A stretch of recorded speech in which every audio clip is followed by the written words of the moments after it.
Assalamualaikum warahmatullahi wabarakatuh, Tabibun. Puja dan puji syukur atas kehadiran Allah Subhanahu wa Ta'ala yang telah memberikan kita kesempatan dan waktu agar kita bisa belajar apa sih tentang fungsi dan kedudukan bahasa Indonesia.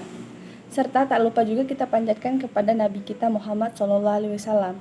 Sebelumnya perkenalkan, nama saya Leko Rizka dengan NPM 20 11 10 0335.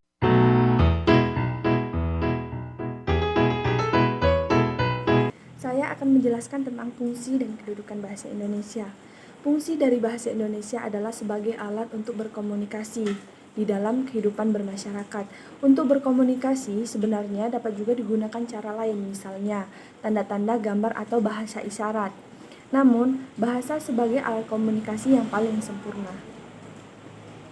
Bahasa Indonesia juga memiliki dua kedudukan, yaitu yang pertama sebagai bahasa nasional. Bahasa Indonesia berfungsi sebagai bahasa kebanggaan nasional, lambang identitas nasional, alat pemersatu berbagai masyarakat yang berbeda-beda, alat penghubung antar budaya dan antar daerah.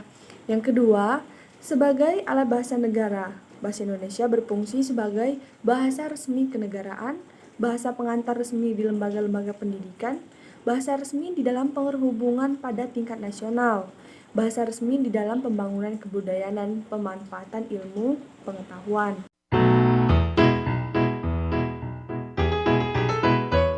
Yang kedua yaitu hakikat bahasa Indonesia. Hakikat bahasa adalah dasar, intisari, atau kenyataan yang sebenarnya dari sistem lambang bunyi.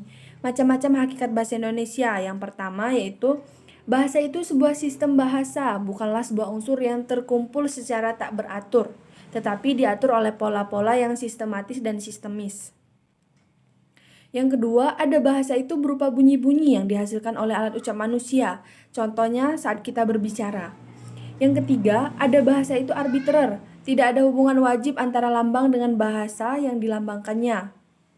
Andai ada hubungan wajib antara lambang dengan yang dilambangkannya, maka di muka bumi ini tidak akan ada bermacam-macam bahasa. Yang keempat, ada bahasa itu bermakna, yang artinya meninggalkan kesan baik bagi pendengar maupun penuturnya. Yang kelima, ada bahasa itu konvensional, yang artinya berdasarkan kesepakatan.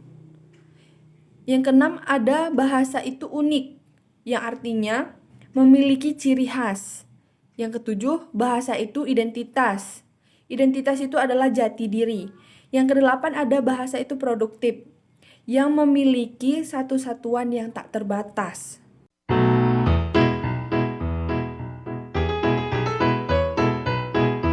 Saya, Anissa Nur Puspitasari, akan menyampaikan materi bagian fungsi bahasa Indonesia dan bahasa sebagai wahana iptek. Yang pertama ada fungsi bahasa Indonesia. Fungsi bahasa Indonesia ini dibagi menjadi dua bagian. Yang pertama ada secara umum dan juga secara khusus. Secara umum itu meliputi satu, sebagai alat untuk mengungkapkan perasaan dan mengekspresikan diri. Melalui bahasa, kita dapat mengungkapkan segala sesuatu yang tersirat di dalam hati dan pikiran kita. Yang kedua, sebagai alat komunikasi. Bahasa merupakan saluran maksud seseorang yang memungkinkan seseorang itu menjalin kerjasama. Penggunaan bahasa sebagai komunikasi itu berarti kita memiliki tujuan agar para pendengar atau pembaca itu menjadi sasaran utama perhatian kita. Yang ketiga, sebagai alat berintegrasi dan beradaptasi sosial. Dalam beradaptasi di lingkungan sosial, seseorang akan memilih menggunakan bahasa sesuai dengan situasi dan kondisi. Misalnya, seseorang akan menggunakan bahasa nonformal di saat berbicara dengan teman-teman. Selanjutnya, seseorang akan berbicara dengan bahasa formal itu ketika berbicara dengan orang yang lebih tua atau yang dihormati. Yang keempat, sebagai alat kontrol sosial. Bahasa digunakan sebagai alat kontrol sosial karena bahasa digunakan sebagai usaha yang mempengaruhi tingkah laku, sikap, dan pendapat orang lain. Yang selanjutnya, bahasa Indonesia sebagai wahana iptek. Derasnya arus globalisasi di dalam kehidupan kita akan berdampak pula pada perkembangan dan pertumbuhan bahasa sebagai sarana pendukung pertumbuhan dan perkembangan budaya iptek. Konsep-konsep dan istilah baru di dalam pertumbuhan dan perkembangan iptek secara tidak langsung memperkaya khasanah bahasa Indonesia. Dalam ilmu pengetahuan dan teknologi, bahasa berfungsi sebagai wahana untuk menyampaikan informasi dengan cepat dan sekecil-kecilnya. Kepesatan perkembangan iptek ini perlu diimbangi dengan bahasa yang mampu mewadahinya serta yang mampu meneruskan ilmu pengetahuan dan teknologi ini baik secara horizontal atau kepada generasi yang sama maupun vertikal kepada generasi yang akan datang. Yang kedua ada fungsi bahasa secara khusus. Yang pertama itu ada mengadakan hubungan dalam pergaulan sehari-hari. Yang kedua mewujudkan seni atau sastra. Dengan bahasa maka dapat menyampaikan atau mengungkapkan perasaan melalui media seni, misalnya puisi, syair, prosa, dan lain-lain. Yang ketiga mempelajari bahasa-bahasa kuno. Dengan mempelajari bahasa kuno, maka kita dapat mengetahui peristiwa atau kejadian di masa lampau. Yang keempat, mengeksploitasi iptek. Pengetahuan yang dimiliki oleh manusia akan selalu didokumentasikan, supaya manusia lain juga dapat mempergunakannya dan melestarikannya demi kebaikan manusia itu sendiri.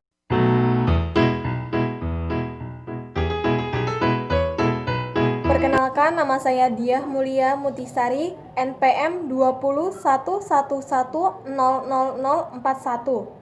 Materi selanjutnya yaitu Bahasa Indonesia sebagai bahasa dalam pendidikan karakter.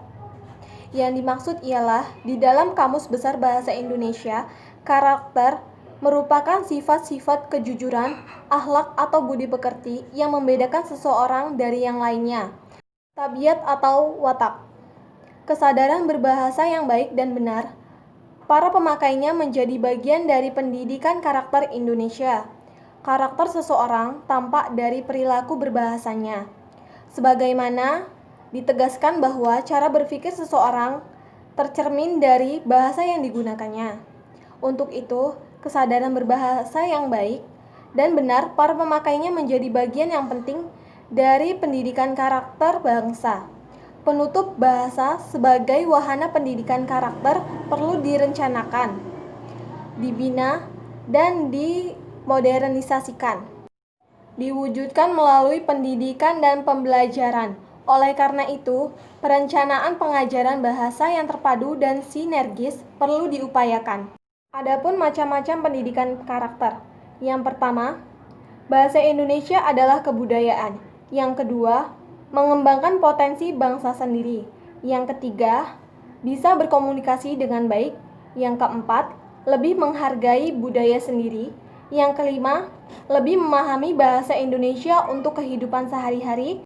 Yang keenam, meningkatkan kemampuan intelektual. Yang ketujuh, memperluas wawasan. Yang kedelapan, melestarikan budaya bangsa sendiri. Yang kesembilan, menumbuhkan rasa bangga dan kecintaan pada bangsa sendiri. Yang kesepuluh, lebih mendalami tata bahasa sendiri.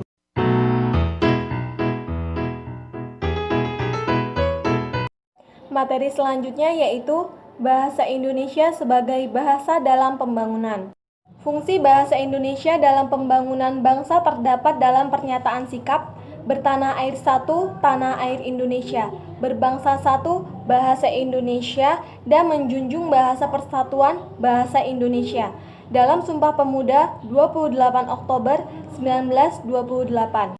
Bahasa Indonesia adalah sebagai alat pemersatu untuk menjaga stabilitas nasional sehingga tercipta masyarakat yang kondusif yang pada akhirnya mempercepat proses pembangunan di berbagai bidang di seluruh wilayah Nusantara.